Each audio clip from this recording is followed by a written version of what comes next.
You set the goal, you meant it, and then without knowing why, you walked away from it again. Not because you forgot, not because something came up. You walked away while you were still thinking about it. While you still wanted it, you felt the pull toward it. And then almost automatically you moved in the opposite direction. Maybe you opened your phone. Maybe you cleaned something that didn't need cleaning. Maybe you just sat there staring at the thing you said you wanted, unable to make yourself begin. And the worst part, the part nobody talks about, is the conversation you had with yourself afterward. Because you know you did it. It wasn't circumstance. There was no emergency, no excuse that held up under pressure. Just you choosing in some quiet and almost unconscious way to stop yourself from having the life you said you wanted, and then sitting with that, the heaviness of it, the low, slow shame of being the obstacle in your own path. If you felt that, this is for you. Not for the people who've never struggled to get out of their own way. Not for the ones who wake up with clarity and execute without friction. This is for the ones who lie awake knowing exactly what they should be doing and somehow still can't close the gap between knowing and doing. The ones who have started over so many times they're beginning to wonder if starting over is just the thing they do now. A ritual that feels like momentum but leads nowhere.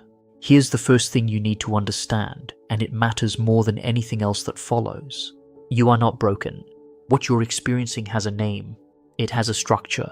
It has roots that go back further than you realize. And none of them, not one, point to a fundamental flaw in who you are.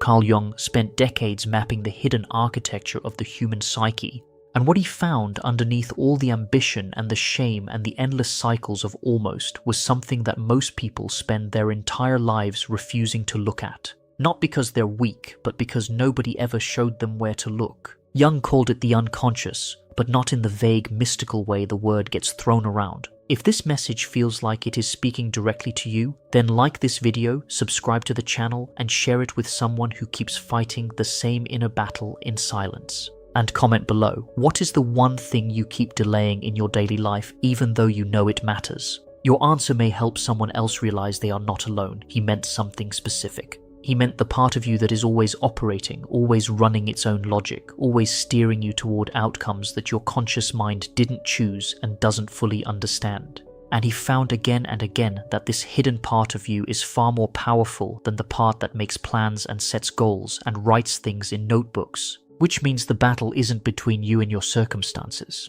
It was never between you and your willpower.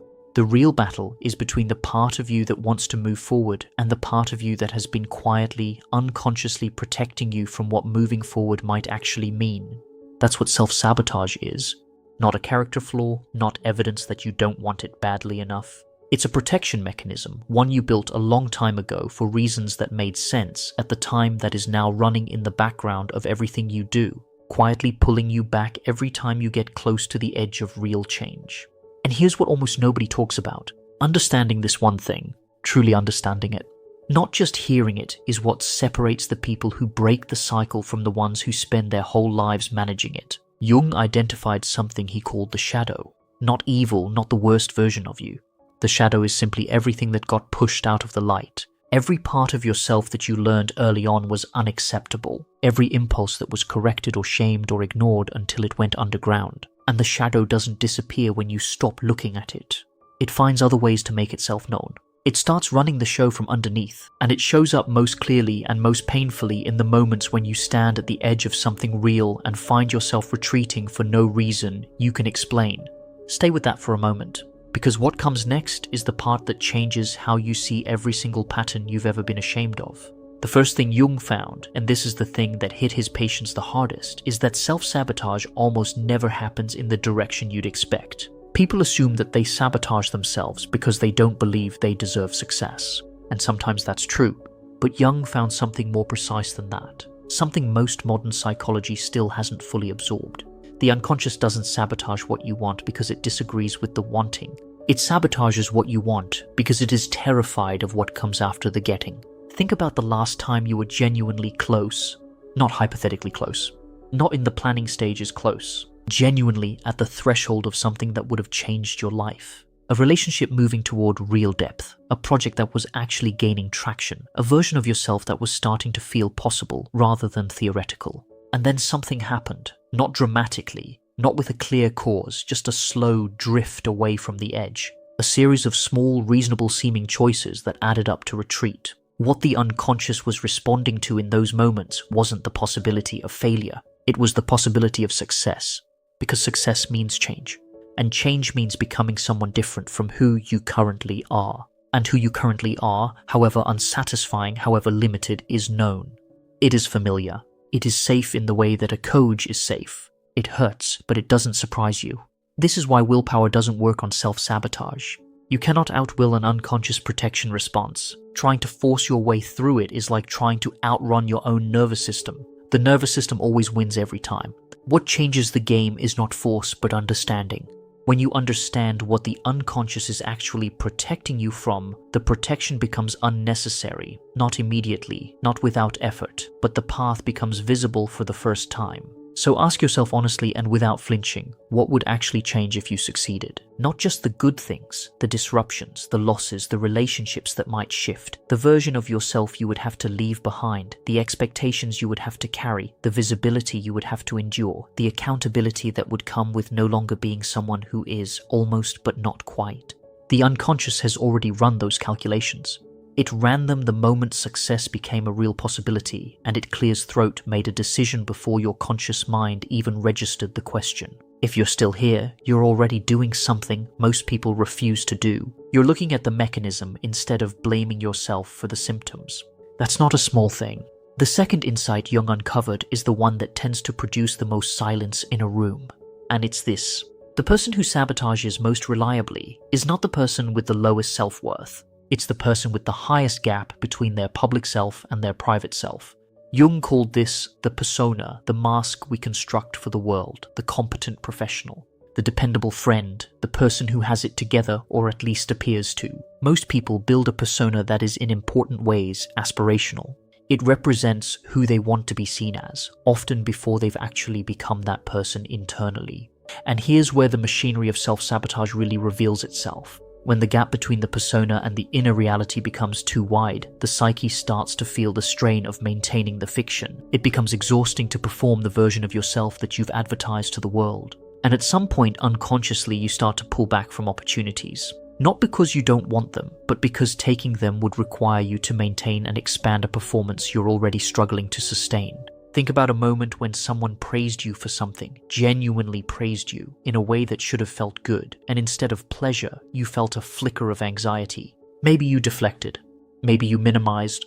Maybe you quietly thought about all the ways the praise was undeserved, all the things they didn't know, all the ways you'd eventually be found out. That response has a name in Jungian psychology. It's called the imposter dynamic, and it's not a personality quirk. It's what happens when the distance between your persona and your internal experience of yourself becomes unsustainable, and the self-sabotage that follows is the psyche's attempt to resolve the tension. By failing, you eliminate the distance. By retreating, you stop having to maintain the performance. There's a dark relief in it, a relief that your conscious mind will immediately feel ashamed of, but that is underneath the shame. Genuinely felt. Jung's insight was that the cure for this is not to lower the persona, to stop trying, to want less, to make peace with limitation. The cure is integration. It's the patient, honest work of closing the gap, not by shrinking the outer self, but by growing the inner one, letting yourself be seen imperfectly, tolerating the discomfort of being known at the edge of your capability rather than safely behind it. This is not comfortable work, but it is the only work that actually changes the pattern at its root. Because every time you let yourself be imperfect in public and survive it, every time you begin something you're not sure you can finish and stay in it anyway, you send a message to the unconscious that the threat is smaller than it calculated, and slowly, incrementally, the grip loosens. The third insight is the one that tends to generate the most resistance, and it's worth sitting with that resistance, because the resistance itself is part of what Jung was pointing at. Jung believed, and his decades of clinical work bore this out, that self-sabotage is in most cases a form of loyalty, not to other people, to an earlier version of yourself, or more precisely to a role that an earlier version of yourself agreed to play often without knowing they were agreeing to it. When you grew up, you received signals, constant, low-level, often unspoken, about who you were and what you were capable of. Some of those signals were encouraging, many of them were limiting, not always with bad intent, often with love. A parent who worried about you taking too big a risk. A teacher who redirected your ambition into something more realistic. a family dynamic where succeeding too visibly would have created distance or jealousy, or the uncomfortable renegotiation of who you were relative to everyone else. Children are extraordinarily sensitive to these signals and they adapt. They find the version of themselves that fits, that keeps the peace, that maintains belonging, that doesn't disrupt the equilibrium. And that version gets installed deeply, not as a belief you hold, but as a reflex you run. And then you grow up and you move into adulthood. And you start to want things that are genuinely bigger than what that early template allows for. And every time you get close, every time you push past the invisible ceiling that template put in place, the system responds. It doesn't respond with thoughts. It responds with feelings. A vague unease. A sudden lack of motivation that wasn't there yesterday. An impulse to check out, step back, create distance from the edge. Jung called this individuation, the lifelong process of separating your genuine self from the inherited roles and expectations that shaped your early understanding of who you were allowed to be. And he was clear that this process is neither comfortable nor linear. It involves grief because separating from a role, even a limiting one, means leaving something behind. It means disappointing an image of yourself, of your family, of what life was supposed to look like, and tolerating the discomfort of that disappointment without retreating from it. Here is what that looks like in practice. You have a conversation with someone you respect, and they tell you that they see something in you that you haven't been willing to claim for yourself. And instead of receiving that, you deflect or you think about it for a few days and then return to your usual patterns, or you feel a surge of motivation and then 2 weeks later can't quite remember what it felt like. That is not laziness. That is the pull of the old template, the old role, the old agreement. The work of breaking the cycle isn't about trying harder. It's about becoming conscious of the agreement, about asking clearly, honestly, without flinching. Whose voice is in the part of you that stops? Whose fear are you actually carrying? Whose definition of what's safe or appropriate or realistic has been running your life while you thought you were running it yourself? Most people never ask that question. Not because they're incapable of asking it, but because they've been told in 100 different ways that the asking itself is dangerous. That looking too closely at where you came from will damage the relationships that defined it. That wanting something different means rejecting something loved. Jung's answer to that, the answer he spent a lifetime offering to people in the grip of exactly this tension, was simple and hard and true. Becoming yourself is not a betrayal of where you came from. It is the most honest possible tribute to everything you survived to get here. The fact that you've made it this far in this conversation tells me something real about you. It tells me you're not looking for a shortcut. You're looking for the truth. And that matters. So here is where this lands, not as a checklist, not as a formula, as a way of seeing. You were not designed to be stuck. The stuckness you feel, the painful repetitive loop of wanting and retreating, of beginning and abandoning, of almost and not quite, that is not your nature. It is a learned response. It is a protection that outlived its usefulness. It is loyalty to a version of yourself that served a purpose once and no longer does. The patterns that feel most personal, most shameful, most yours. The ones you've spent the most energy hiding are often the least about you and the most about what you absorbed before you had any say in the matter. That doesn't mean you're not responsible for what comes next. You are, but there is a difference between responsibility and blame. Blame keeps you in the loop. Responsibility is what gets you out of it. Jung's invitation, the one he extended to every patient who sat across from him, every person who had built a life around managing pain rather than transforming it, was not to become someone new. It was to become someone old. Someone you were before the roles got installed, before the ceiling got built, before the protection became more familiar than the thing it was protecting. You are not a person who sabotages. You are a person who learned to protect yourself in a particular way and who is now at the point in their life where that protection is costing more than it's saving.